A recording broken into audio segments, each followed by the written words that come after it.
Good morning, Curtis Chandler here, President of PFL. Thanks for joining us this week for the weekly look at what is happening in the railcar markets. We hope that everyone had a great weekend, and let's get straight to the numbers. In the market, stocks closed lower on Friday of last week, but mixed week over week. Dow finished the week up 503 points week over week, closing at 48,450 points. The S&P 500 closed down 43 points for the week, and the Nasdaq finished down 383 points a week over week.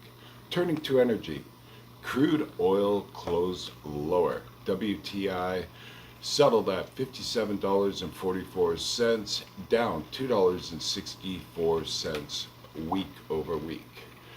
On the inventory side, U.S. commercial crude stocks decreased by 1.8 million barrels and remain 4% below the 5-year average for this time of year.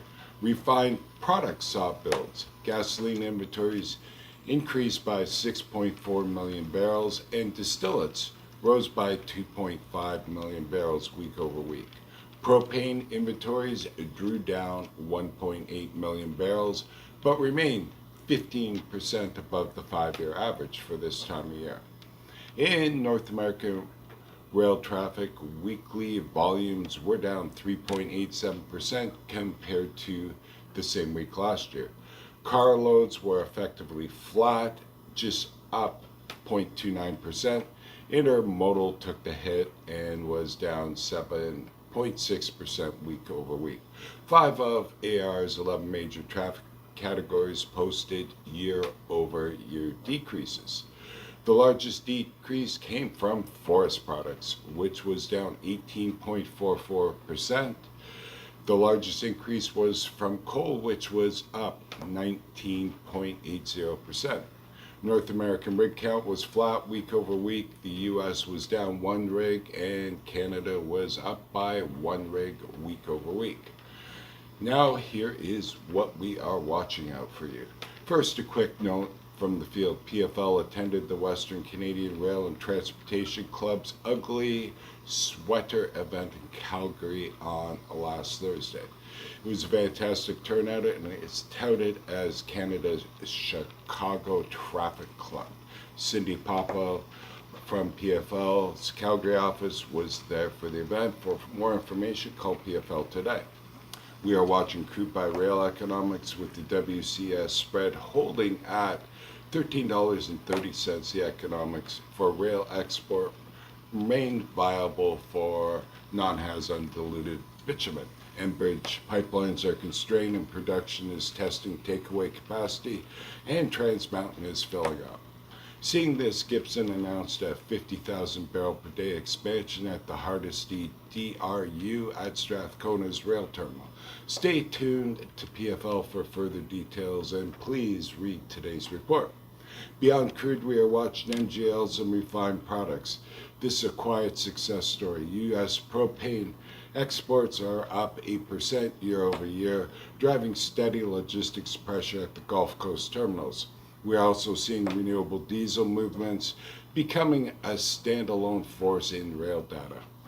We are watching Canadian producers, oil producers. Cenovus and Suncor released guidance last week. Cenovus is aiming for the 1 million barrel per day club by 2026.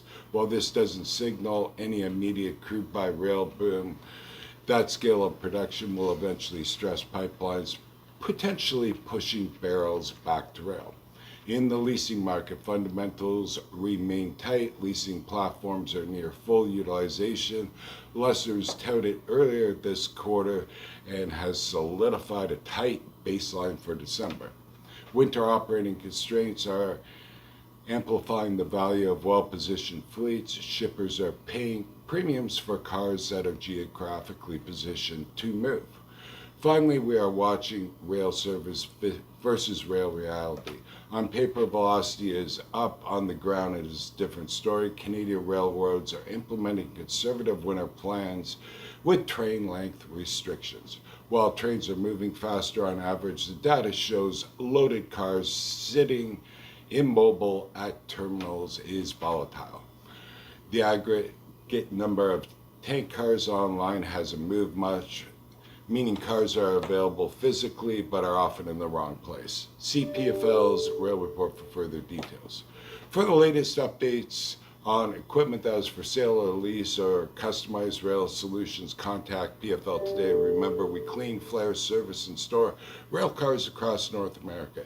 Thank you for joining us, and we'll see you next week, and be safe out there.